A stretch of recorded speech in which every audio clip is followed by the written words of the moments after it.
It is extraordinary, Lee, to be in a position where you can give people a voice right on behalf of victims. And I wonder how that feels, how you came to that. Well, it feels pretty good. But first of all, let me just say, you very kindly mentioned 100 million books. In my lifetime, I've sold 22 books, one a year to Penguin and Random House. Right.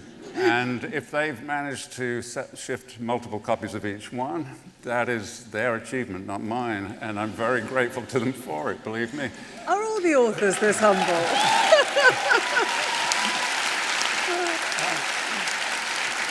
And in a funny way, the victims, these are crime novels, obviously. Yeah. And in a crime novel, as opposed to real life, where nothing really works out like it should, you know what it's like if your house is burgled.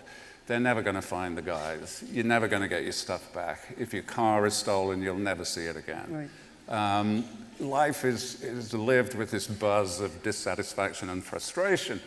And so we love a crime novel because you bet they're going to find the guys. You're going to get your stuff back. And if it's a Reacher book, the bad guys are going to get shot in the head. So that's a tremendous source of satisfaction. But really, I think the voice that I'm giving, I think, is the voice of the reader.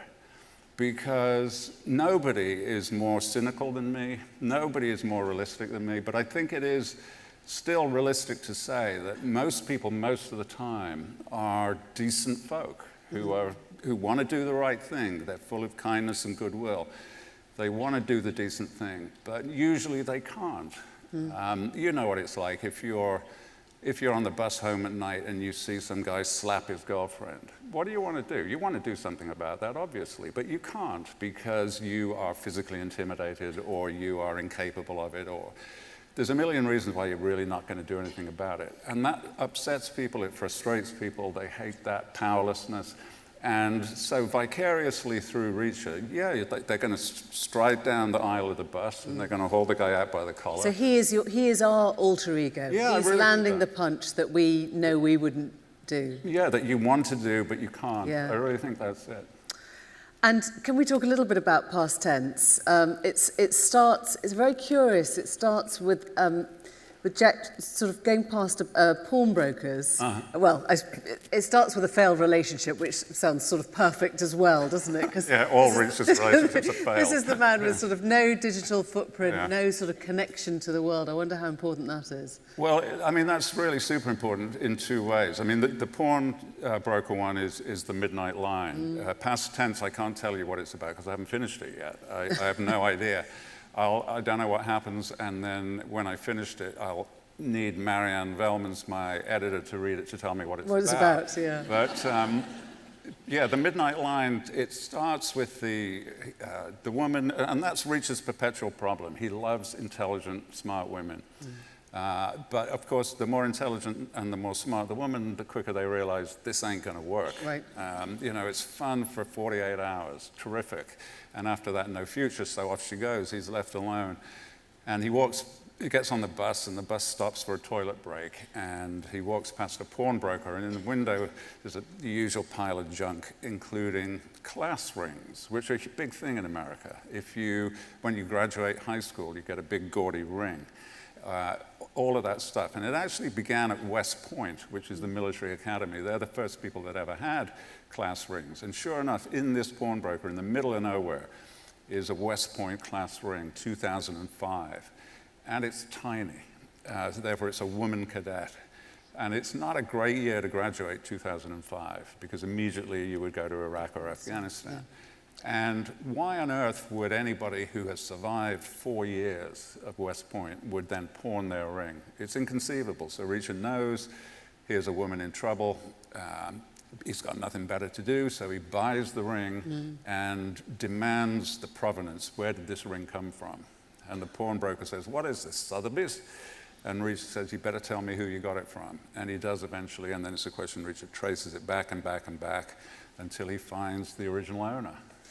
And you look, and it's very contemporary in a sense that you're looking at US military veterans, scars, the trauma, their opioid dependencies as well. Was that something that did that come from, I guess, real life that you wanted to sort of enter into? Yeah, it did, and it was unusual for me because I'm not really an issues writer. Right. You know, I'm not the sort of guy that is ripped from the headlines.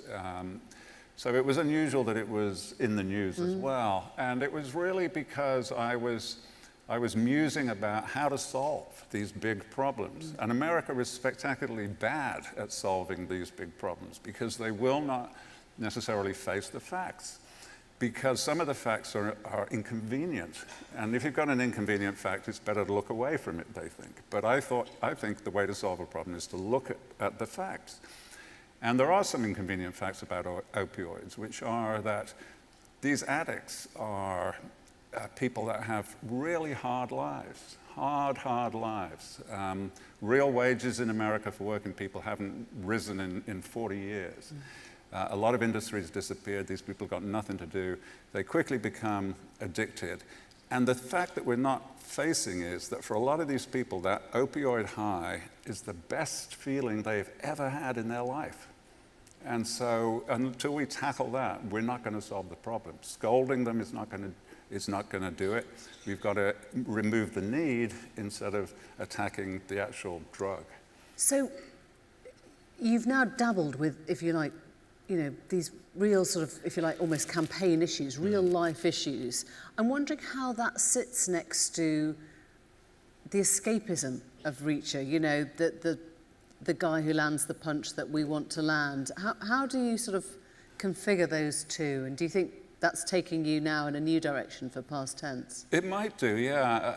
I never make a plan. I never have an idea of what the next book's going to be about, so I can't say it's a new direction, but I think the great thing about Reacher, and thankfully he sells really well in America, is that I can use him to introduce little thoughts and suggestions that, because he's very bipartisan, Reacher. I'm sure that 50% of my readership are Trump voters. And if I can whisper in their ear, what about this, what about that, then I think don't they call that subliminal? Yeah. So will there be sort of gun legislation, or how far would you go? I've done that in previous books. Reacher says never tell a soldier that guns are fun. And he makes the point, do carpenters get sexually excited about a Black & Decker electric drill? Not really. So why do people get so turned on by guns? This is another thing that America is not facing. Yeah. One more thought. When you're taking on the sort of forensics, does that fascinate you? Do you sort of want to be the scientist at that point? Yeah, I love that. I absolutely love the forensics. And, Sue Black was supposed to be who couldn't get down because of the snow. And I read her book and absolutely loved it. Sue Black was going to be joining us, but from Aberdeen, sadly, she couldn't fly. She's a forensic anthropologist, isn't she? Yeah, written a brilliant book about life and death, which it really chimes in with what Reacher says. I mean, hers is a book-length thing. Reacher would say, shit happens, get over it. That's what she's saying, basically. And it's a terrific book, and I love the detail. And there was I had a thing with Sue a while ago where they were making a new mortuary up there in Aberdeen because they found this new technique and it required a building and they needed £1 million. And the idea was that all our readers would vote for the name on the mortuary, which author would produce the most number of donations. And I was really keen to help, but I did not want to win because then it would have had to be called the Child Mortuary. Which would not have been a good idea. We wouldn't have found some sort of alternative, what was that one, the boat called? Oh yeah, Boaty McBoatface. Boaty McBoatface, yeah, Morty McMort. Oh gosh, I won't go there. That sounds terrible, but Lee, real pleasure to talk to you, lovely. and best of luck with Thanks very Past much. Tense. We look forward to it. Thank you.